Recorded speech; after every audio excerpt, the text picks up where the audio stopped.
मन को शांत कैसे करें? एक समय की बात है, हिमालय की खाड़ी के किनारे एक छोटे से शांत गांव में राहुल नाम का एक युवा लड़का रहता था। राहुल अपने क्रोधी स्वभाव और चंचल मन के कारण गांव भर में प्रसिद्ध था। उसका मन हर समय विचारों से भरा रहता था। सोचो कि उसके विचारों के तूफान ने उसके मन को एकदम बेचैन कर दिया था। उसके जीवन से शांति मानो गायब हो गई थी और वह हमेशा अपने ही ख्यालों में खोया रहता था और तनावपूर्ण जीवन जी रहा था। उनके अशांत मन और क्रोध के कारण उनके अपने परिवार के सदस्यों और गांव वालों से भी संबंध अच्छे नहीं थे, जिससे वह और भी अधिक अकेला और अपमानित महसूस करने लगा। वह और भी अधिक मानसिक तनाव की स्थिति में चला जाता है।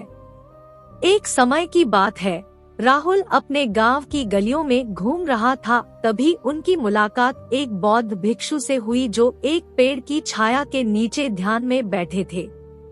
बौद्ध भिक्षु के चेहरे से निर्मल शांति की आभा झलक रही थी। इस असीम शांति में राहुल बौद्ध भिक्षु की ओर आकर्षित हुआ। जब राहुल बौद्ध भिक्षु के करीब आया तो उसे अपने आसपास एक सकारात्मक ऊर्जा का एहसास हुआ। भरत को एहसास हुआ कि इस असीम शांति और सकारात्मक ऊर्जा का स्रोत कहीं न कहीं इस बौद्ध भिक्षु के भीतर ही है। इसलिए वह वहीं बैठकर उसकी आंखें खुलने का इंतजार करने लगा। थोड़ी देर बाद जब बौद्ध भिक्षु की आंख खुली तो उसने एक युवा लड़के को अपने सामने बैठा पाया, जो बहुत तनावग्रस्त और नकारात्मक भावनाओं से भरा हुआ लग रहा था। राहुल ने बौद्ध भिक्षु की ओर उदार भाव से देखा और बहुत विनम्रता से कहा, मालिक, मेरा मन बहुत अशांत है और मेरे मन के विचार मुझे खाए जा रहे हैं। मुझे एक पल के लिए भी शांति महसूस नहीं होती। क्या आप मुझे सिखा सकते हैं कि मैं अपने अशांत मन को कैसे शांत करूं? बौद्ध भिक्षु ने राहुल की पीड़ा को समझते हुए करुण दृष्टि से देखा और कहा, मेरे प्यारे बच्चे, मैं तुम्हें एक कहानी सुनाना चाहता हूँ। इस कहानी में मानसिक शांति और खुशी के रहस्य छिपे हैं। क्या आप कहानी सुनना चाहेंगे? राहुल ने हाँ में सिर हिलाया और पूरी एकाग्रता से कहानी सुनने को तैयार हो गया। उनके अंदर जिज्ञासा चरम पर थी। वो कहानी सुनने को बेताब था। बहुत समय पहले की बात है, एक नगर में शक्ति नाम का एक आदमी रहता था। शक्ति बेहद महत्वाकांक्षी व्यक्ति थे और उन्हें हर काम में लोगों से मदद की जरूरत पड़ती थी। उनका मानना था कि सफलता और भौतिक शक्तियाँ वांछित खुशी देंगी, लेकिन वह जितना सफलता और प्रशंसा के पीछे भागता था, उतना ही मानसिक तनाव में डूबता जाता था। लेकिन अचानक शक्ति का सामना उस समय के मशहूर बौद्ध भिक्षु से हो गया, जिसका नाम महाकौशल था। महाकौशल अपने शिष्यों को ध्यान की शिक्षा देते थे और वह स्वयं एक बहुत ही ध्यानमग्न और प्रबुद्ध व्यक्ति थे। महाकौशल की अद्भुत एकाग्रता से प्रभावित शक्ति ने उनसे अपने भटकते मन को शांत करने का उपाय जानना चाहा। शक्ति ने कहा कि मेहनत में हमेशा सफलता के पीछे भागता हूँ और लगातार अधिक हासिल करने की कोशिश करते हूँ, फिर भी मुझे कोई क्षणिक संतुष्टि या आत्मसंतुष्टि नहीं मिलती। इस निरंतर बेचैनी के बीच मैं शांति कैसे पा सकता हूँ? बौद्ध भिक्षु ने करुण दृष्टि से उसकी ओर देखा और उत्तर दिया, आपका मन एक अशांत नदी की तरह है जो हमेशा बहती रहती है। आप कभी भी शांत नहीं रह सकते। इसलिए इस अशांत मन को शांत करने के लिए आपको अपने विचारों को बिना किसी रुकावट के जाने देने की कला सीखनी होगी। शक्ति को आश्चर्य हुआ और उसने पूछा कि मैं अपने विचारों को कैसे जाने दूं? आखिर मैं भी तो अपनी इच्छाओं और महत्वाकांक्षाओं से बंधा हुआ हूँ। यह सुनकर बौद्ध भिक्षु मुस्कुरा दिए। बौद्ध भिक्षु कहा, कल्पना करें कि आपके हाथ में पानी का एक गिलास है। अब आप इसे जितनी देर तक पकड़कर रखेंगे यह उतना ही भारी होता जाएगा, और अगर आप इसे काफी देर तक पकड़े रहेंगे तो आपके हाथ में दर्द होने लगेगा। लेकिन अगर आप उस पकड़ को ढीला कर दे और छोड़ दें, तो आपका बोझ कम हो जाएगा। राहुल ने पूरी कहानी और उसका संदेश ध्यानपूर्वक सुना। वह समझ गया कि अपने विचारों और इच्छाओं से चिपके रहने से उसका बोझ बढ़ जाता है और अंदर ही अंदर अशांति पैदा कर देता है। अब राहुल को कहानी का अंत सुनने की उत्सुकता से प्रतीक्षा थी। कहकर बौद्ध भिक्षु ने कहानी जारी रखी। एक बौद्ध भिक्षु की बात मानकर शक्ति ने विचारों को त्यागने का अभ्यास शुरू कर दिया। वह बिना किसी पूर्व निर्णय के अपने विचारों और भावनाओं को आते और जाते देखता था।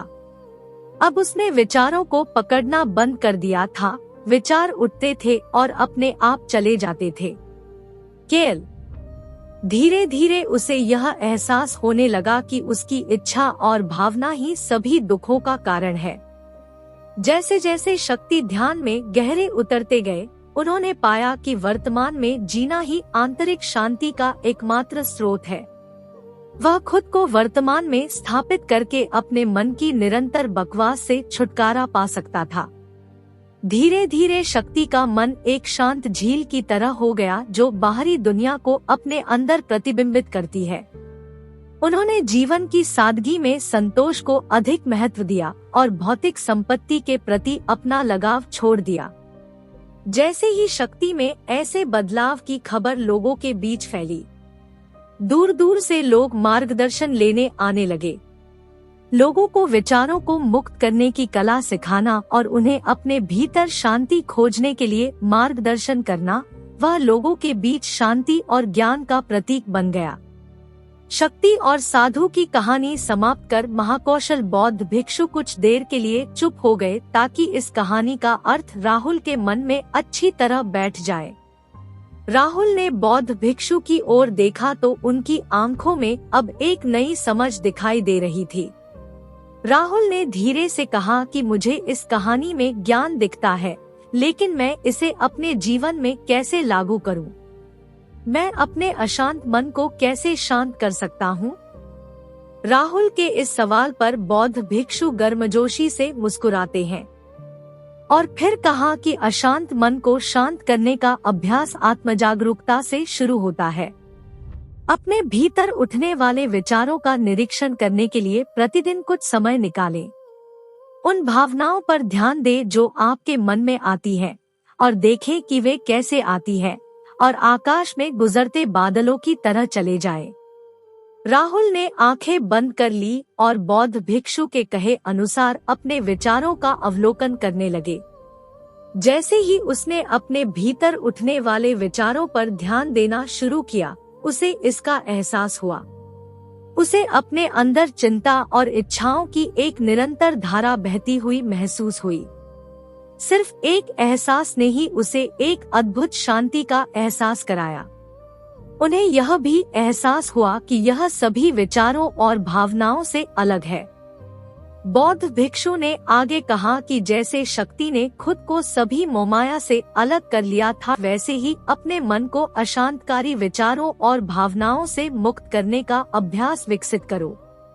बिना किसी पूर्वाग्रह के विचार को वैसे ही स्वीकार करे जैसे वह आता है और फिर धीरे धीरे उन्हें जाने दें और अपना ध्यान वर्तमान क्षण पर केंद्रित करें। लेकिन राहुल ने टोकते हुए कहा कि अगर विचार और भावनाएं इतनी मजबूत है तो क्या होगा? बौद्ध भिक्षु ने कहा, यह बना रहता है और मन को छोड़ने से इनकार करता है। बौद्ध भिक्षु ने राहुल की बात से सहमति जताते हुए सिर हिलाया और कहा, ऐसे कई मौके आएंगे जब आपके मन में सवालों का बवंडर चल रहा होगा। एक बार फिर भिक्षु ने राहुल से कहा, अपनी आंखें बंद करो और अपनी सांसों पर ध्यान केंद्रित करने के लिए अपने पेट को ऊपर उठता हुआ और मत्ता हुआ महसूस करे। बौद्ध भिक्षु ने बताया कि जब भी आपका मन अशांत हो तो तुरंत अपनी सांसों पर लौट आए। सांस की वाद्य गति आपको तुरंत वर्तमान के चरणों में वापस खींच लेगी और आपको शांति का अनुभव कराएंगी। एक बौद्ध भिक्षु के निर्देशानुसार आने और जाने वाली सांसों पर ध्यान केंद्रित करने का प्रयास करें। इस छोटे से व्यायाम से उन्हें मानसिक शांति का अनुभव हुआ। उसे याद आया कि उसकी सांसें हमेशा उसके साथ थी, जो उसे वर्तमान क्षण की याद दिलाती थी, आराम और शांति लाती है। राहुल के इस विकास को देखकर बौद्ध भिक्षु मंद मंद मुस्कुराए और बोले, मेरे प्रिय, बेचैन मन को शांत करना एक ऐसा अभ्यास है जिसमें बहुत प्रयास और दृढ़ इच्छा शक्ति की आवश्यकता होती है, क्योंकि लगातार व्यायाम से मांसपेशियां मजबूत होती हैं। उसी तरह नियमित अभ्यास से मन भी शांत होता है। स्वीकृति में सिर हिलाते हुए इस बौद्ध भिक्षु को धन्यवाद देते हुए उन्होंने वादा किया कि आज से वह अपने अशांत मन को शांत कर सकेंगे और अपनी गैर शक्तियों को मुक्त कर सकेंगे।